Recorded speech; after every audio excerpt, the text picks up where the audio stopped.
Hello. हाँ dear student, this is Surjeet Thakur, your lecturer in physics. तो बच्चों, आज की वीडियो में हम लोग सीखेंगे कि जब किसी कंडक्टर को इलेक्ट्रोस्टैटिक फील्ड के अंदर रखेंगे तो उसकी क्या क्या प्रॉपर्टीज़ रहेंगी। ठीक है बच्चों, जब किसी कंडक्टर को इलेक्ट्रोस्टैटिक फील्ड में रखेंगे तो क्या क्या प्रॉपर्टी रहेगी। पहली property very very important, description से आपने नोट्स बना लेना और अभी मैं समझा देता हूँ। Net electrostatic field inside the conductor is zero. मैं शॉर्ट में लिख देता हूँ कि ई नेट जो होता है वो इक्वल टू जीरो होता है। पहली प्रॉपर्टी है net electrostatic field inside the conductor is zero. Suppose बच्चों मेरे पास ये इलेक्ट्रिक फील्ड की जो डायरेक्शन है वो ये है, ठीक है बच्चों। और मेरे पास कोई कंडक्टर ले, ऐसे ले लो, ये ले लो, चलो ये मेरे पास कंडक्टर है और इस कंडक्टर को मैंने इस इलेक्ट्रिक फील्ड ई जीरो में रखा हुआ है। ठीक है, तो इसका देखो बिहेवियर कैसे चेंज होता है। और देखो बच्चों, आपको पता है कि इलेक्ट्रिक फील्ड की डायरेक्शन जो है that is from here to here, मतलब प्लस टू माइनस ऐसी होती है ना इलेक्ट्रिक फील्ड की डायरेक्शन। मैंने किसी कंडक्टर को इसके अंदर रखा हुआ है, इस इलेक्ट्रिक फील्ड ई जीरो के अंदर रखा हुआ है। ठीक है, तो बच्चों क्या होगा, जैसे जब ये इलेक्ट्रिक फील्ड इसके अंदर रखा होगा तो नेचुरली ये कंडक्टर जो ये भी एटम्स से मिलके बना होगा। इसमें भी प्रोटॉन्स, इसमें प्लस चार्ज माइनस चार्ज होगा। तो क्या होगा, ये प्लस जो है वो इस तरफ होगा, माइनस इस तरफ होगा। तो होगा क्या, इसके सारे के सारे माइनस कंडक्टर के अंदर के जो होंगे, जब इसको इलेक्ट्रिक फील्ड के अंदर रखेंगे तो इसके सारे इस तरफ प्लस है, इसका एक्सटर्नल इलेक्ट्रिक फील्ड जो हम अप्लाई कर रहे हैं यहाँ पे इसका प्लस है। तो इस कंडक्टर के सारे माइनस जो होंगे वो इसकी तरफ खिंच जाएंगे और जितने भी प्लस होंगे इसके अंदर के वो प्लस जो होंगे ड्यू टू दिस वन वो इसकी तरफ खिंच जाएंगे। मतलब इस कंडक्टर के प्लस और माइनस जो होते हैं इसके एंड्स के ऊपर स्टोर हो जाएंगे।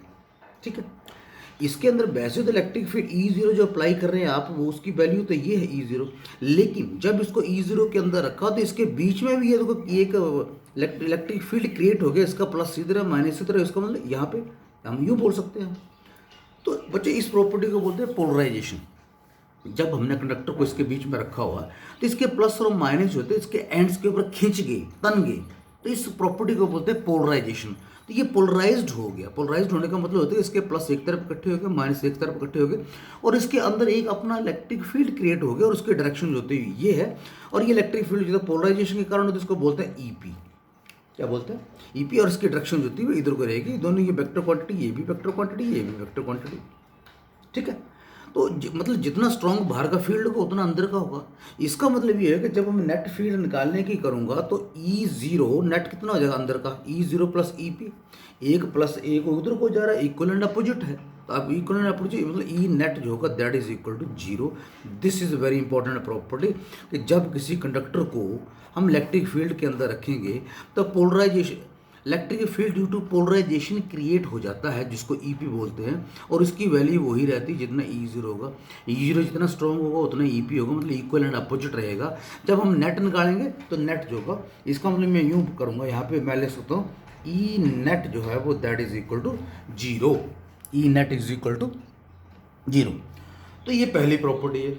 सो यहाँ से हमने क्या कंक्लूड किया, अब बच्चों याद रखना है, नंबर वन क्या कंक्लूड किया, there will be no electric field line inside the conductor, no field lines, no field lines. Number two, बड़ी इंपॉर्टेंट बातें करनी है यहाँ पे, all points just under the surface of the conductor are at, ये इनका potential जो होगा वो सेम होगा, याद रखना आपने। मतलब interior of the conductor in an electrostatic field is equal potential, ये अंदर का जो पोटेंशियल की जो वैल्यू होगी दैट विल बी सेम।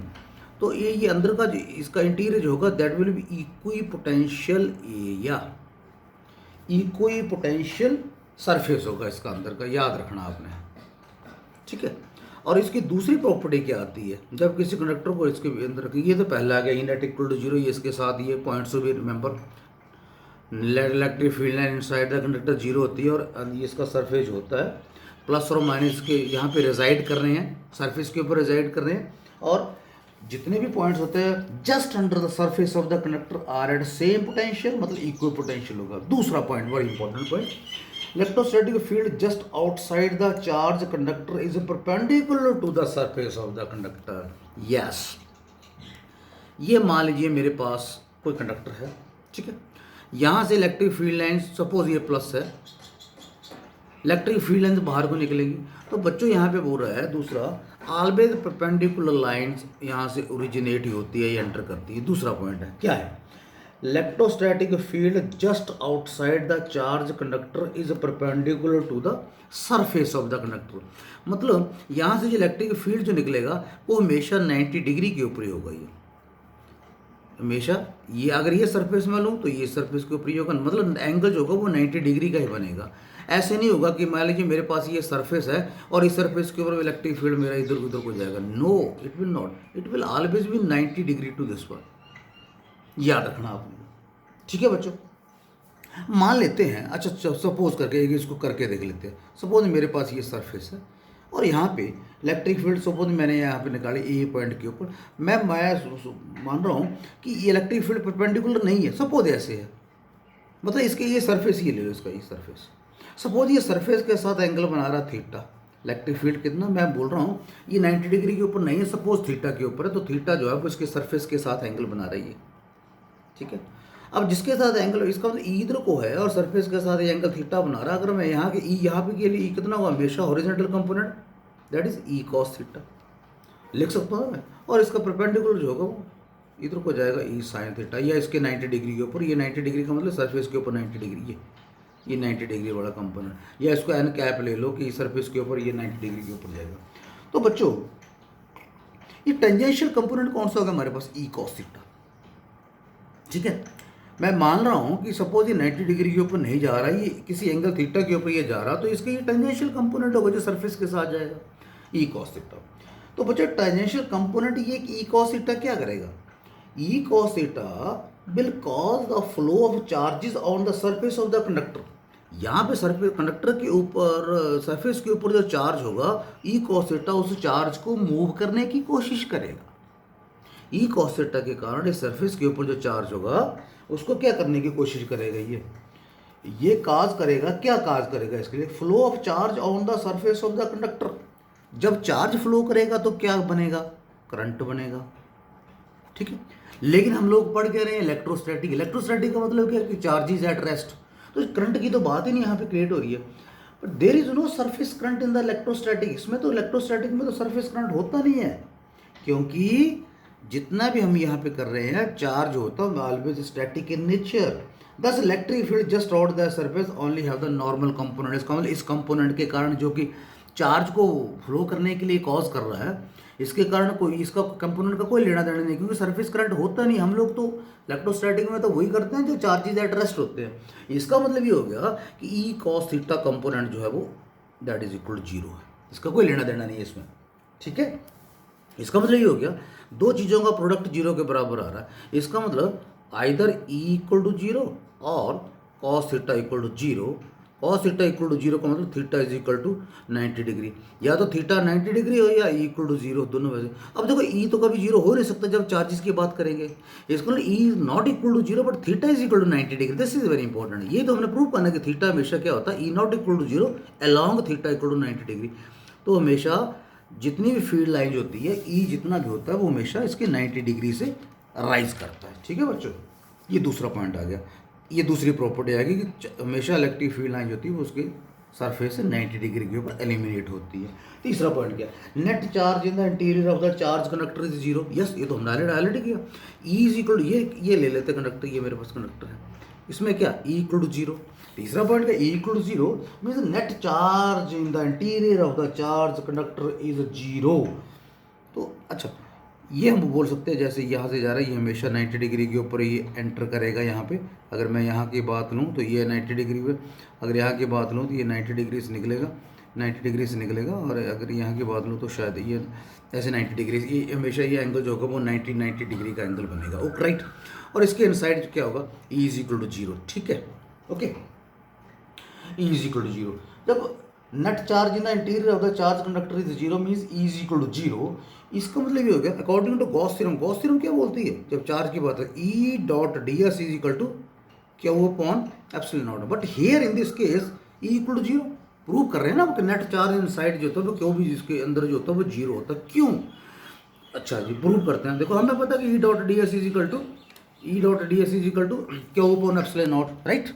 तो यहाँ से क्या आ गया, ई जो हो हमारे पास जीरो है, जब ई जीरो होगा तो इसका मतलब क्या हो जाएगा, Q upon epsilon naught that is equal to zero, इसका मतलब क्यू इक्वल टू जीरो। ये अगली प्रॉपर्टी आ गई कि हमेशा क्यू जो होता है जीरो होता है, ठीक है।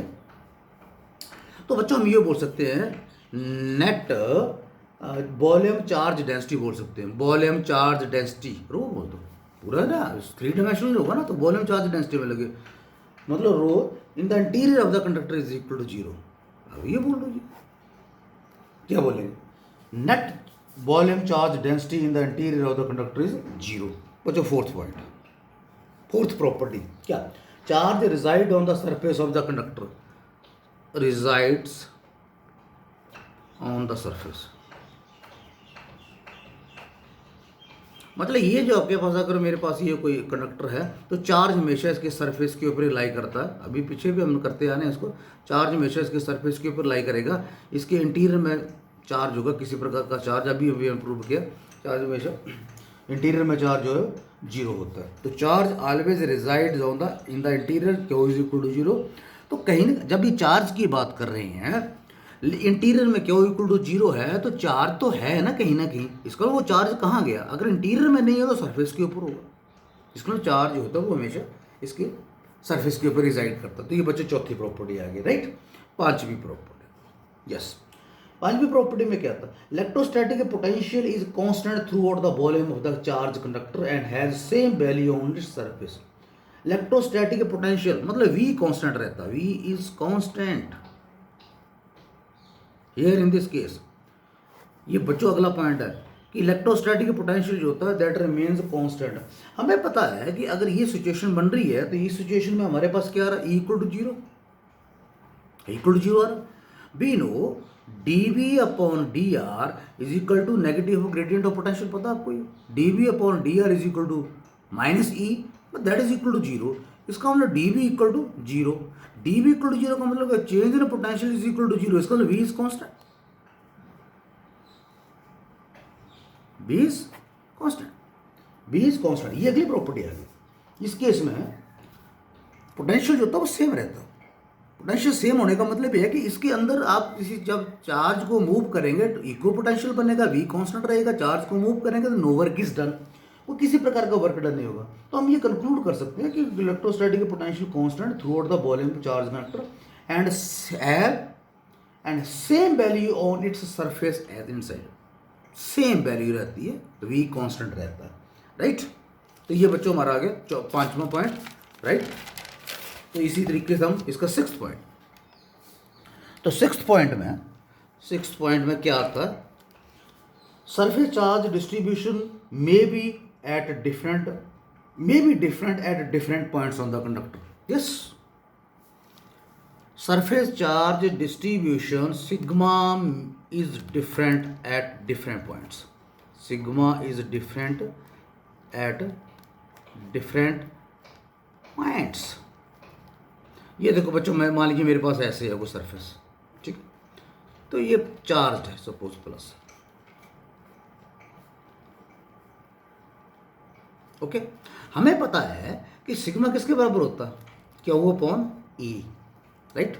अगर मैं यहाँ का ए लूँ तो कम नहीं हुआ, यहाँ का ए कम है, इसका मतलब सिग्मा यहाँ पर क्या है, मोर, यहाँ पर ए क्या है, ज़्यादा है, ए यहाँ पे कम है, ए ये एरिया टिप की बात ले लेते, एरिया कम नहीं है तो सिग्मा ज़्यादा होगा। अगर यहाँ की बात लें जितने ज़्यादा गोल होगा उतना एरिया ज़्यादा होगा, इसको यहाँ पे सिग्मा क्या होगा, लेस, ठीक है। हमें पता है सिग्मा जो होता है चार्ज पर यूनिट एरिया होता है, बट इन केस होता है कोनिकल, कोन के ऊपर जो होगा इसके टिप के ऊपर एरिया कम है तो मतलब सिग्मा की वैल्यू ज़्यादा है, यहाँ पे सिग्मा की वैल्यू कम है। तो क्या बोल सकते हैं कि सरफेस चार्ज डिस्ट्रीब्यूशन जो होता है वो डिफरेंट होता है at different point on the conductor. ये बच्चों सिक्स पॉइंट समझ आ गया ना, वेरी गुड। सातवां पॉइंट, इलेक्ट्रिक फील्ड सरफेस के ऊपर कितना होता है। अगर ये देखो मेरे पास ये कोई सरफेस है, ये ले लेते हैं, चलिए इसके अंदर तो जीरो है, अरे भाई जब इसके अंदर जीरो होता कहीं ना कहीं तो ऊपर है ही है, कहीं ना कहीं तो है ही सर। तो हमने क्या पढ़ा कि सरफेस के ऊपर होता है, अब सरफेस के ऊपर कितना होता है उसका देखते हैं कितना होता है। तो यहाँ पे E इक्वल टू जीरो, बच्चों ये क्लियर है ना, इसके इनसाइड में कंडक्टर के इनसाइड में जो होता है इलेक्ट्रोस्टैटिक फील्ड जो होता है वो that is equal to zero, right, ठीक है। मान लीजिए इसके सिग्मा सरफेस चार्ज डेंसिटी है, ठीक है, सपोज यहाँ पे मैं कोई यहाँ पे पॉइंट चूज कर लेता हूँ यहाँ पे कि जहाँ पे हमने इलेक्ट्रिक फील्ड की वैल्यू निकालनी। सपोज यहाँ से मैंने यहाँ पे इसका गॉसियन सरफेस जो है in the form of cylinder rise किया, ऐसे ले लेते हैं। और ये सिलेंडर जो है गॉसियन सरफेस जो है वो इसके कुछ इनसाइड में है, कुछ पोर्शन इसका बाहर है, और यहाँ पे कोई पॉइंट है। अब आपको पता है कि जब हमने ऑलरेडी किया होगा कि ये पॉइंट जो होगा वो ये पॉइंट जो होगा ये surface area small, suppose this is a small surface area ds, और सरफेस एरिया का वेक्टर क्वांटिटी होती है सपोज, और ई जो है वो सरफेस के ऊपर ये प्लस प्लस प्लस, तो ई जो होगा इधर को जाएगा ऊपर को जाएगा। ds जो होगा इसका वेक्टर जो होगा वो भी कहाँ को होगा, ds वेक्टर भी इधर को ही होगा। Both ds and E R same. यहाँ से बच्चों मैं दोबारा यहाँ पे बना देता हूँ, ये ले लेते हमारे पास कोई पॉइंट, तो ये यहाँ से ई की वैल्यू जो होगा वो इधर को है। जब ये सरफेस ds सरफेस ये ले तो ds वेक्टर भी always perpendicular to the surface, ये सरफेस एरिया के परपेंडिकुलर होता है। तो बच्चों हमें पता है कि according to Gauss theorem E dot ds equal to कितना होता है बताइए, क्या अपॉन एप्सिलॉन नॉट, राइट। तो इसको मैं क्या ऐसे लिखता हूँ, ई ds कॉस ई भी जहाँ को ds भी उधर को ही है, तो इसका 0 degree, 0 degree is equal to Q upon epsilon naught, right. इसको मैं ऐसे लिख दूँ, E ds equal to Q upon epsilon naught, ठीक है।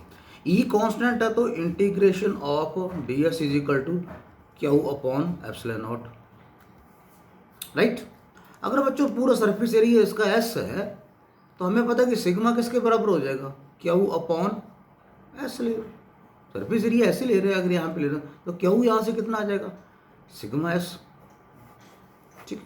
और ds का इंटीग्रेशन s पूरा area, Q sigma s upon epsilon 0, s से s कट गया, e is equal to sigma upon epsilon 0, ये इलेक्ट्रिक फील्ड की वैल्यू आएगी on the surface of the conductor. बच्चों याद रखना आपने, इलेक्ट्रिक फील्ड है vector quantity, in vector notation I can write it as sigma upon क्या लिखेंगे, एप्सिलॉन नॉट, और अगर ये डायरेक्शन जो है वो एन कैप के परपेंडिकुलर देते तो एन कैप ले लो, in vector form it is this. N cap क्या, एन कैप ds वेक्टर की डायरेक्शन है, एन कैप ले लो ये, तो एन कैप क्या, it is the unit vector. कौन सा यूनिट वेक्टर, यूनिट वेक्टर है ये, unit vector normal to the surface of the conductor in the outward direction. N cap is the unit vector normal to the surface of the conductor in the outward direction, ठीक है बच्चों। तो ये हमारे पास 6 points थे जो कि किसी कंडक्टर को जब हमने इलेक्ट्रोस्टैटिक फील्ड में रखा तो क्या होगा। पहला क्या था, net electrostatic field inside the conductor is 0, first point क्या पढ़ा हमने, net field inside is 0, E net equal to 0। दूसरा अपन आपको ये लाइनें जो निकलती है यहाँ से, जो निकलती हैं, जो चार्ज होता है इसके सरफेस के ऊपर रिजाइड जो करता है, लेट के लाइनें जो निकलती हैं वो हमेशा परपेंडिकुलर होती हैं, ठीक है। तीसरा पॉइंट होता है कि ई यहाँ पे अगर ई 0 होता है, यहाँ पे हमने क्यू भी इसके अंदर चार्ज होता है वो that is also equal to 0। जब चार्ज यहाँ पे 0 हमने प्रूव कर दिया, तो चार्ज है तो सही ना, तो वो कहाँ रहता होगा, इसका मतलब अंदर नहीं है, तो सरफेस के ऊपर होगा, तो charge reside on the surface, वो प्रूव कर दिया। जब ई 0 आ गया, क्यू 0 आ गया, तो वहाँ से हमने ये प्रूव किया कि जो पोटेंशियल है that is V is equal to constant रहेगा इनसाइड द कंडक्टर, राइट। उससे अगला पॉइंट, छठा पॉइंट है कि सिग्मा जो होता है, जो सरफेस चार्ज डेंसिटी होती है that is different at different points like this. Sigma is equal to Q upon A, tip के ऊपर ए अलग है, यहाँ पे ए अलग है, तो डिफरेंट आ जाएगा। 7th पॉइंट में हमने ई जब इनसाइड का 0 हो तो कहीं ना कहीं ई तो रहेगा इसका, तो सरफेस के ऊपर ई, तो ई कितना होगा, वो फार्मूला कितना होगा, तो वो हमने यहाँ से ड्राइव किया। कोई गॉसियन सरफेस हमने यहाँ पे ड्राइव किया, that is in the form of cylinder, और इस सिलेंडर का कुछ हिस्सा जो है इसके अंदर कंसिडर कर लिया, कुछ बाहर कंसिडर कर लिया।